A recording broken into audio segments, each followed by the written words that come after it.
नमस्कार दोस्तों, मैं राकेश मोहन सिंह और आप देख रहे हैं नेक्स्ट 9 न्यूज पॉलिटिकल बाइट। दोस्तों, क्या होगा जब रक्षक ही भक्षक बन जाए? तो देश में सिलसिलेवार तरीके से देखा जा रहा है कि किस तरह से पुलिस और सुरक्षा कर्मी एक खास समुदाय को अपना निशाना बना रहे हैं। आपको याद तो होगा ही चेतन चौधरी का मामला, कैसे उसने एक खास समुदाय के लोगों को मौत के घाट उतार दिया, वो भी चलती ट्रेन में। चेतन चौधरी का जो कथित वीडियो वायरल हुआ था, जिसमें वह कह रहा था कि यह सब पाकिस्तान से ऑपरेट हो रहे हैं। देश के भीतर धार्मिक उन्माद इतना अधिक बढ़ गया है कि समाज के रक्षकों से ही समाज को डर लगने लगा है। क्या होगा? सोचिए, ये कैसा राम राज्य है कि पुलिस वेपन ट्राई के नाम पर मुस्लिम महिला को गोली मार देती है और सत्ता में सन्नाटा पसरा हुआ है। आखिर क्यों है ये चुप्पी? क्या ऐसे लोगों को सरकार की मौन सहमति मिली हुई है? दोस्तों, इस देश के लोकतंत्र की नींव में ही है विविधता, लेकिन आज के दौर में ऐसा होता दिख नहीं रहा है। देश के अंदर जो राष्ट्रवाद और हिंदुत्ववादी हो जाने की रेस लगी हुई है, उसमें कहीं ना कहीं समाज का ताना बाना ही खराब हो रहा है। दोस्तों, अलीगढ़ में एक घटना हुई जिसमें एक महिला उमराह में जाने के लिए पुलिस स्टेशन पासपोर्ट वेरिफिकेशन कराने जाती है। दरोगा के हाथ में रखी पिस्तौल से गोली चल जाती है, जिसके बाद गोली सीधा महिला के सिर पर जाकर लगती है और उसके बाद घायल महिला को अस्पताल में भर्ती कराया जाता है। ये खबर अब आ रही है कि घायल महिला की मौत हो चुकी है। इस घटना के बाद दरोगा फरार चल रहे थे, जिसे अब गिरफ्तार भी कर लिया गया है। यह पूरा दावा किया है @काशिफ अरसलान नाम के सोशल मीडिया यूजर ने। कुछ साल पहले एक ब्राह्मण को कांस्टेबल ने गोली मार दी थी। उस ब्राह्मण की बीवी को सरकारी नौकरी और 50 लाख मुआवजा दिया गया था। फिर कानपुर के एक हिंदू को होटल में घुस के मार दिया गया था, तब भी नौकरी और लाखों रुपए मुआवजा दिया गया था। लेकिन यहाँ मुसलमान है तो ढेला भी ना मिलेगा। दोस्तों, आप समझिए कि धार्मिक उन्माद अभी समाज में कितना फैल गया है। ये जो हम पोस्ट अभी पढ़ रहे थे, जो चंद लाइनें हम पढ़ रहे थे, ये पोस्ट किया है सोशल मीडिया पे @आतिफ 80007707 नाम के यूजर ने। तो दर्शकों, मेरा कहना यही है कि किस तरीके से समाज के भीतर धार्मिक उन्माद लगातार बढ़ रहा है। दरोगा साहब और जो अभी तक औपचारिक बयान आए हैं, कहा यह जा रहा है कि दरोगा साहब चेक कर रहे थे कि पिस्टल ठीक है कि नहीं, पिस्टल में कोई खराबी है कि नहीं। अगर उस पद पर बैठे व्यक्ति को क्या ये नहीं मालूम था या ये प्रोटोकॉल्स नहीं मालूम थे कि पुलिस हथियार को कैसे चेक करती है? क्या दरोगा साहब ये नहीं जानते थे कि जब आप हथियार को टेस्ट कर रहे हैं तो नली ऊपर के सामने होनी चाहिए और उसकी रेंज में कोई भी व्यक्ति या सजीव वस्तु नहीं होनी चाहिए? क्या दरोगा साहब ये नहीं जानते थे कि पुलिस हथियारों की चेकिंग एक खुले मैदान में की जाती है? क्या दरोगा साहब ये नहीं जानते थे कि किसी भी वादी और प्रतिवादी के सामने आप हथियारों को खुलेआम नहीं लहराएंगे?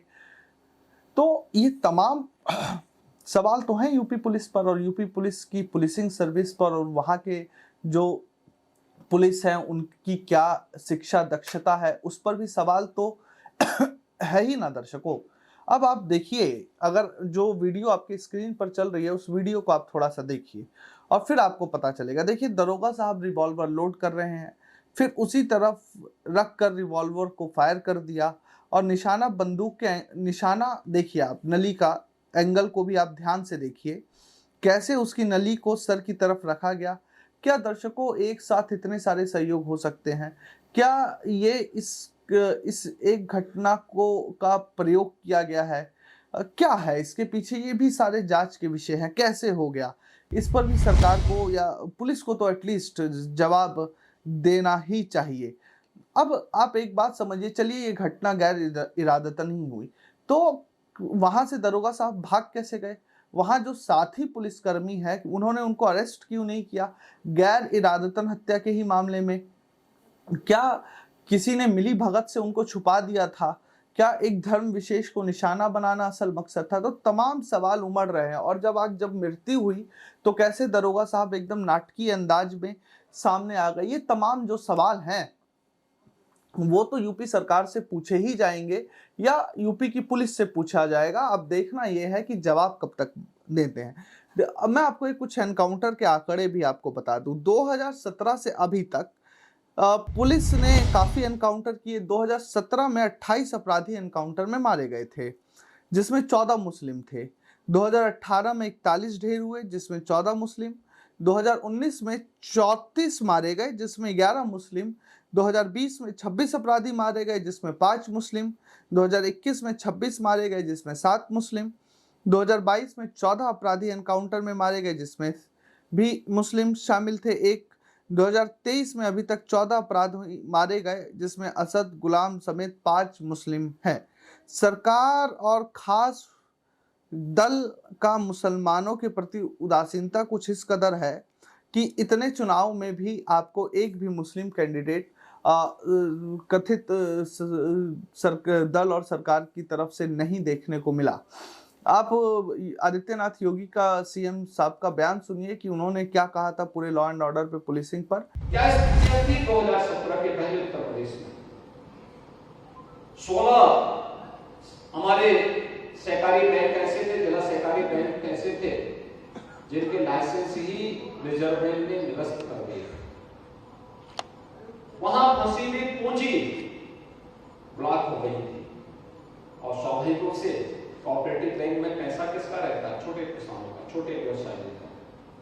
वे तबाह थे। किसी को बेटी की शादी करनी होती थी, किसी को कोई अपने बेटे को कहीं पढ़ाने के लिए भेजना होता था, पैसा नहीं मिलता था, वो घूमता रहता था, भटकता रहता था। कुछ पैसा राज्य से दिया गया, कुछ भारत सरकार ने पैसा दिया। आज उनमें से ज्यादातर बैंक फिर से अपने पैरों पर खड़े हो चुके हैं। लेकिन ये चीजें दिखाती हैं कि जब भी सहकारिता के आंदोलन में गलत तत्व तो घुसपैठ करेंगे, माफिया प्रवृत्ति के तत्व तो हावी होंगे, तो वह विकास को पूरी तरह बाधित कर देंगे। और विकास के बाधित होने का मतलब आम जन को तबाह कर देना। ऐसे ही जैसे आज आप गोरखपुर में देखते होंगे, जब यहां गैंगवार होता था तो गैंगवार 2 माफिया गैंग करते थे, लेकिन पहचान का संकट हर गोरखपुर वासी के सामने खड़ा होता है। ये कहीं भी जाता था बाहर तो हर व्यक्ति संदेह की निगाहों से देखता है। कोई यहां के नौजवानों को कोई बैंक लोन नहीं देना चाहता था। कोई अच्छा व्यवसायी उद्यमी गोरखपुर में निवेश नहीं करना चाहता था। विकास का कोई बड़ा कार्य नहीं हो सकता था, क्योंकि विकास का कार्य स्वीकृत होने के पहले ही वे माफिया ठेकेदारी के लिए उसमें हावी होने का प्रयास करते थे। फिर गैंगवार होता था तो विकास का जो पैसा था वो पहले ही वापस हो जाता था। आज आप देख रहे होंगे गोरखपुर के अंदर थोड़ा सा प्रयास हुआ, माफिया गिरोहों पर जैसे शिकंजा कसा गया प्रदेश भर में। आज परिणाम आपके सामने है कि प्रदेश के बारे में हर व्यक्ति अच्छी धारणा रखता है। तो सुना दर्शकों आप लोगों ने, अब आप लोगों का क्या कहना है हमें जरूर बताएं। देश और दुनिया की तमाम खबरों के लिए देखते रहिए नेक्स्ट 9 न्यूज़ पॉलिटिकल बाइट। धन्यवाद।